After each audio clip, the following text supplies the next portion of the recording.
Hello everyone, আজকে চারিপাশটা দেখো। ওই দেখো গরু চড়ছে। আমার বাড়ির পাশের ভিউটা কত সুন্দর না, পুরো গ্রাম গ্রাম ফিল হয় এখানটাতে। আমার খুব ভালো লাগে।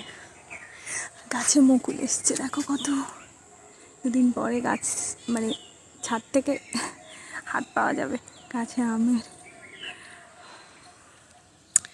গুড মর্নিং সবাইকে, শুভ সকাল। ভীষণ রোদ উঠেছে, আর এই রোদ্দুর দেখলেই মনটা ফুসফুস করে। কাচাকুচিগুলো করে নিই, তো এখন তো সময় হবে না। এখন স্কুলে যাবো ছেলেকে আনতে, তারপর এসে কাচাকুচি করবো। আর তাকে নিয়ে এসে সব কিছু করতে করতে আমার সেই প্রায় 3টে বেজে যায় স্নান করতে ডেইলি।